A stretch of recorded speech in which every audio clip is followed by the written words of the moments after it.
Hello there, Internet.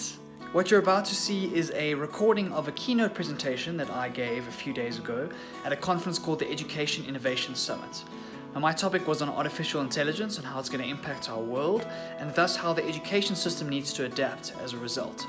I only had a few days to prepare, so it's a little bit shaky in places, but I think the material is very strong and very powerful. And so I hope you dig in, you take some time, and you enjoy. And I'd love to hear what you think. Great privilege to be with you today, and thank you so much to Craig for Bridge and to Virginia and team for inviting me to share some of my thoughts. My name is Morisse, and I stand in front of you today as an AI researcher and ethicist in the field of artificial intelligence. My day job, however, is with a small company called Keynote. And what Keynote does is it takes young South African entrepreneurs and business people on global immersion experiences all around the world, to 11 different cities to explore the latest in technology in these technological hubs. So in that context, I've spent much of the last year traveling all around the world, getting a sense of where the technology is heading, especially in the AI context. So my focus is on the field of AI, and AI is a technology I believe that's going to revolutionize our world. It's going to change every single industry from the inside, and that's why I think it's so important for us to understand what's going on. Not only in the technical sense, though, also in a social sense, a philosophical sense, and an ethical sense. It's going to change the way we think about how our world operates. So I hope that you'll forgive me some of my idealism today. I stand outside of the education system looking in. And so as a result, I can't relate to some of the systemic challenges and constraints that a lot of the industry people will deal with.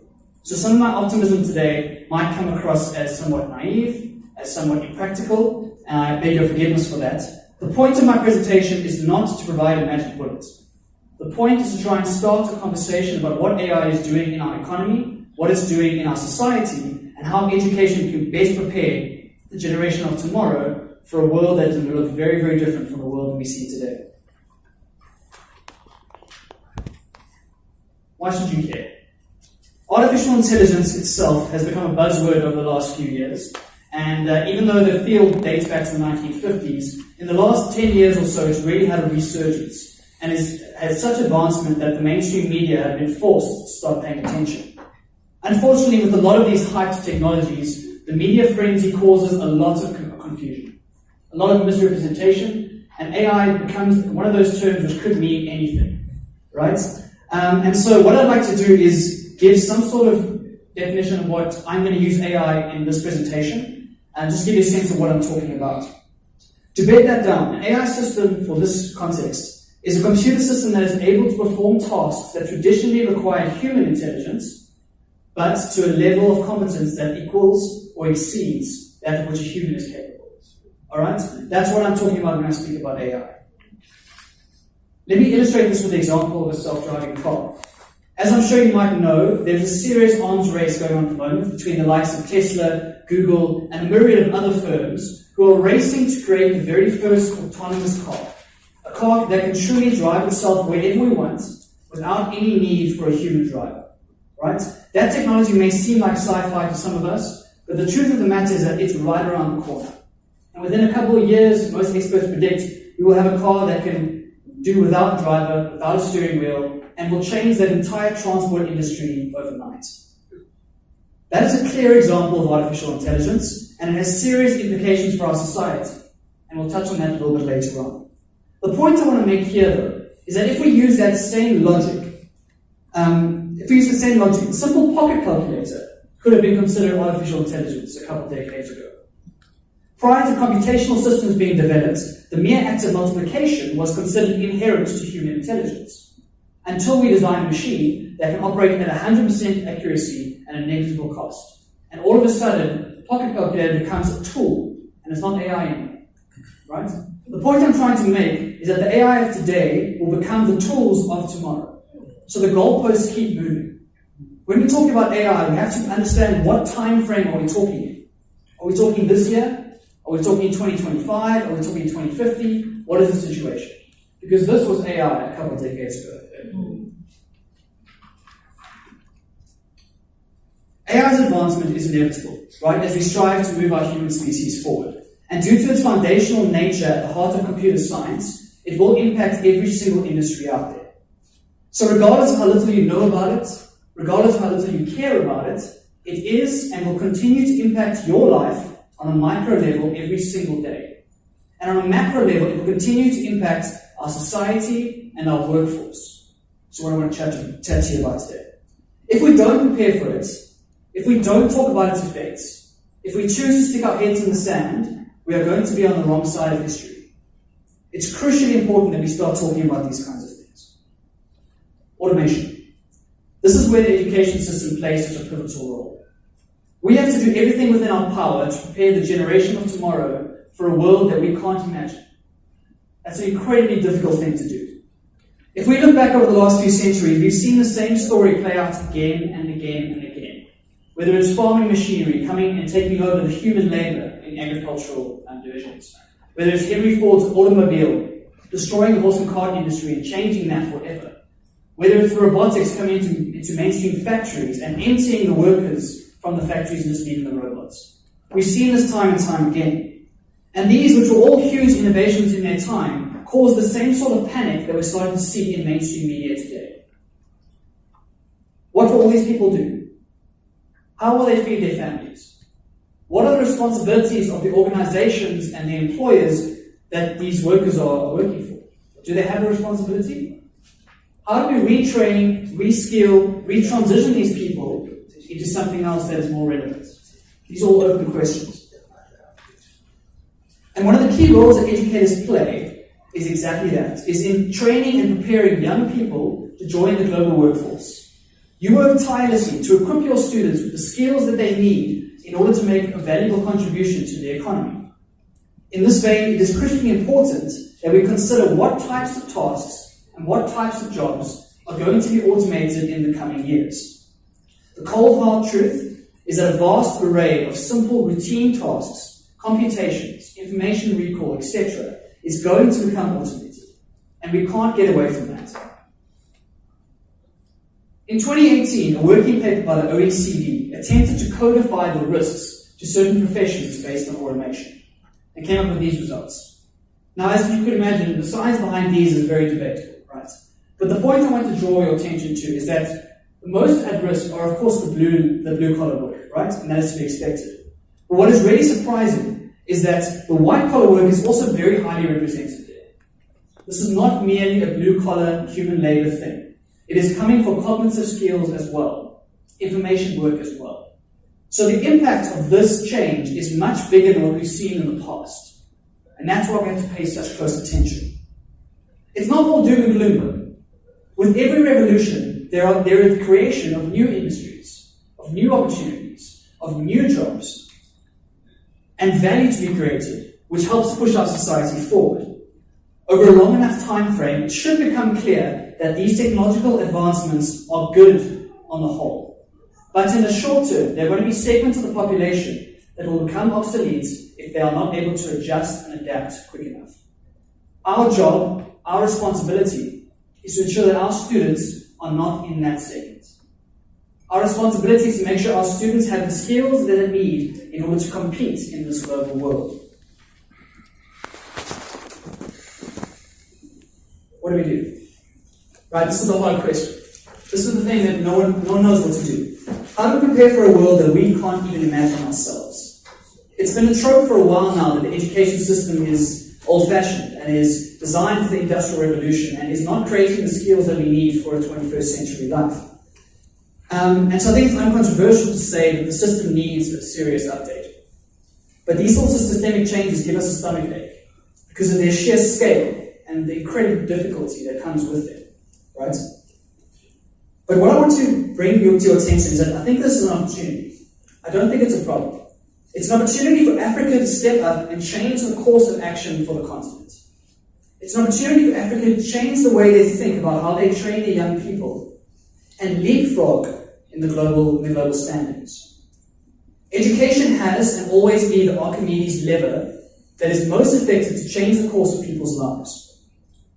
If we can give them the right tools and the right skills, we give them a chance to really change the way that Africa is seen around the world. It's clear to me that the education system needs to shift its focus away from skills where AI and automation has a serious advantage. It is naive to think We're going to compete with machines when it comes to information recall, processing, computation, etc., etc., etc. We have to accept that these types of tasks are going to be offloaded to AI systems. This is a scary concept, of course, in a country like ours with such a high unemployment rate, but we have to be able to let those go in order to create space to craft new curriculums and new modes of teaching for the future. Again, I will emphasize this is an opportunity for us to forge a more fulfilling future for our people, to let go of those tasks that no one really wanted to do anyway, and give them an opportunity to create new industries that are more fulfilling on a human level. But this requires bold action from decision makers in the space. Okay, assuming we've let some of these go, what skills do we aim to replace them with? Well, that is a very difficult question. Some people, when tackling it, seem to talk about something called future-proof skills, which I think is a terrible term, right? As I mentioned earlier, the goalposts are going to continue to move. It's very naive for us to sit here today and think that any of us can predict what skills are going to be needed in the future, right? To sit here and make a comment to say, for example, that computer programming can never be automated is silly. We don't know what the world is going to look like in 50 years' time. So instead, what I want to suggest is that we're in a position to say we can look at meta skills. What are the skills that will enable someone to adapt and adjust to a future world that is very, very uncertain? We've seen this in the millennial generation, right? In my parents, when they were being trained and being prepared, they were going to work in one career for their entire life. That world doesn't exist anymore. In my generation, all of us are going to work in 5 or 6 completely different career paths during our life. So in a 4-year degree at the beginning of our education, to focus on one specialized subject may not be the best plan. How do we give those people, how do we empower those people to take advantage of all the resources that are in the world and give them an opportunity to change and retrain when they need to? I think this is a much more fruitful way of looking at it, right? What humans do better than machines is generalization. A human is able to look at various patterns drawn from disparate parts of our knowledge base and connect dots, right? Solve problems that we've never seen before, innovate and be creative. That comes from a generalization. As opposed to pigeonholing students and saying, this is your specialization for the rest of your life. Those specializations will be taken over by technology. And it's the humans that are able to merge those two things that are going to be valuable in the world to come. And so these are the types of skills that I think we should be focusing on. Again, these are meta skills, and the reason I call them that is because they are one level of abstraction higher than specialized skills, such as mathematics or language or programming, etc. So let me give you an idea of 4 that I think are useful, right? The first one is the meta skill of problem solving. Now this is an obvious one. It's a foundational skill set that all educators aim to nurture in their students. But the way we go about teaching problem solving needs to take into account the world that we live in today. Can we teach our students to be resourceful and to use the internet to its full potential while still being skeptical of the information that they see at the top page of Google? Can we teach them to look at things from first principles and to look at status quo assumptions behind how our systems work and question them? How can we champion the scientific method as a reasonable and rational way to try and understand the world? Problem solving is a foundational meta skill that is one of the keys. The second one is that of creative thinking. How do you create something truly original? How do we create the spaces for our students to take risks and to try things that are considered unconventional or even foolhardy? On the whole, we tend to unconsciously punish creativity and reward conformity. And that's simply because when you're dealing with large-scale organizations, lots of students, it's impossible to do without standardization, without rules and processes, etc. We have to change the way we think about that tendency. The unique individuality and creativity that each unique student brings is their ticket to the world of tomorrow. If we take that away from them and force them to conform into the boxes that we create in our educational institutions, we will rip away the thing that made them unique in the first place. And we give the machines a chance to make them obsolete. The third one is learning how to learn. In a life where you change careers a number of times, the ability to keep learning and keep retraining and keep understanding what's going on is very, very important. The adaptability in a changing world is dependent on how effective our students can be when it comes to ingesting new information, processing it, assessing it for its accuracy, for its relevance, etc., and then making decisions based on that. This skill of learning how to learn is a skill in itself. And it goes beyond maths, goes beyond science, goes beyond any of that. It's how do we look at a new piece of information and bring it into our knowledge base and act on it. And the last one is scaling humanity. The best way I can describe this is with a story. I was lucky enough to go to Berlin last year and join a group of people who were called in by an incubation hub to look at the risk of automation on BMW's HR department, right? In BMW's head office, they've got 600 people in their HR department, their admin department, whose jobs, for all intents and purposes, are obsolete. So BMW had a difficult decision as to what do you do with these people, right? Similar to South Africa, the labor laws are very, very strict. You can't just let them go. So what do you do with people who don't have the skills to now go and join some other division within BMW? I was greatly encouraged by the discussions that took place at that program. The reason being is because I was expecting we discuss the usual solutions that get bandied about, learning to code, upskilling, etc., etc. But instead, what was really refreshing was the thoughtfulness that echoed in those discussions when it comes to scaling the things that are uniquely human. The nature of this technological shift means that tasks that require the human touch will become even more rare and even more valuable. Human creativity, relationship-based service, intuition, an intrinsic understanding of human behavior. All of these things become rare and valuable in a world of machines. And with this perspective, instead of surrendering to the idea that AI is an inescapable path towards human obsolescence, in fact, AI can liberate us from the kinds of tasks that we should never have been doing in the first place, and give us the time and resources and experience to do the things that make us uniquely human.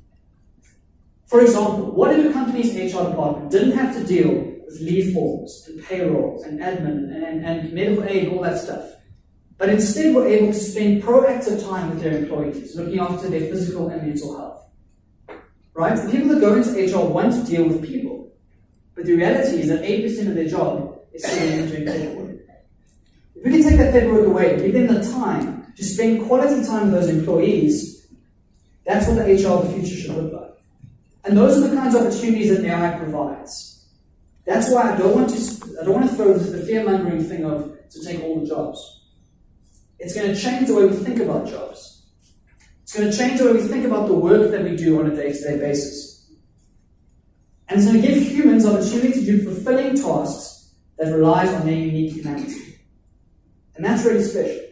It's something we should be striving towards. And it's a future we can create if we prepare ourselves for it and we change the way we're doing things. What is our responsibility? Okay, so just to close up.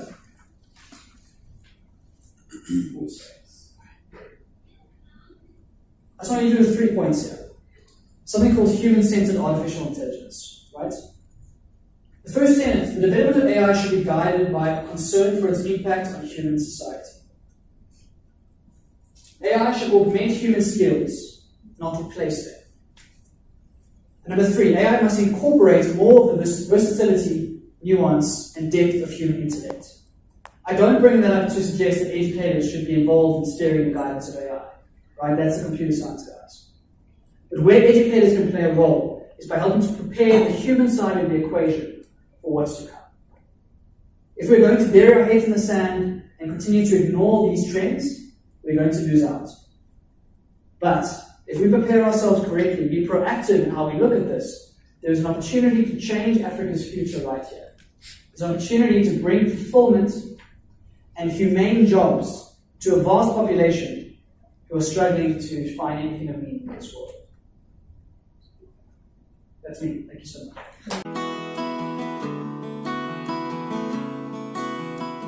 Well, there you are. You made it to the end. So well done. I hope you found it interesting if you made it this far. These topics I think are very important to be talking about, and I'm certainly fascinated by them. So I'd love to connect with you. Let me know what you thought. Drop me a message or a comment or whatever it is. Let me know what you think about this. I'd love to engage, hear your thoughts, and just get more conversation going about AI and how it's going to impact our world.